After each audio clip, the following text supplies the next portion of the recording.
7:30ના સુમારે એક જાગૃત નાગરિક દ્વારા મોરબી સિટી એ ડિવિઝન પોલીસ સ્ટેશન વિસ્તારમાં લીલાપર કેનાલ રોડ ઉપર ક્લાસિક પાર્ટી પ્લોટની બાજુમાં કેલાના નાણા નીચે અજાણી સ્ત્રીની ડેડ બોડી જે બાવળ જાડી ઝાકળથી ઢાંકાયેલી હાલતમાં પડી હોય તેવી જાણ કરવામાં આવેલ, જેથી તાત્કાલિક પોલીસે ત્યાં જઈને જોતા લાશ છે એ કોહવાનું શરૂ થઈ ગયેલું હતું.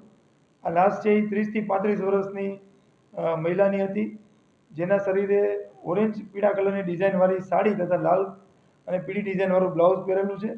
તેના ડાબા હાથે સુનીલા ભેરુભાઈ એવું હિન્દીમાં ત્રોફાવેલું છે અને આ લાશ છે એ અજાણી કોઈ મહિલાની હોય, હજી સુધી ઓળખ સ્થાપિત થઈ શકી નથી.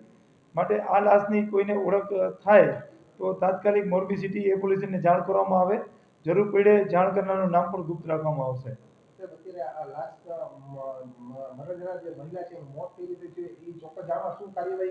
અચ્છા, જે લાશ મળી આવી છે એ શંકાસ્પદ હાલતમાં મળી આવી છે, જેથી મરણનું ચોક્કસ કારણ જાણવું જરૂરી છે. એટલે હાલ અકસ્માત નોંધ નથી અને આ લાશની જે પીએમની કાર્યવાહી છે એ એફએસએલ ડૉક્ટરની હાજરીમાં થાય એ માટેની કાર્યવાહી કરવામાં આવી રહેલ છે. ત્યારબાદ એફએસએલના પીએમના રિઝલ્ટ પછી આગળની કાર્યવાહી થવામાં આવશે.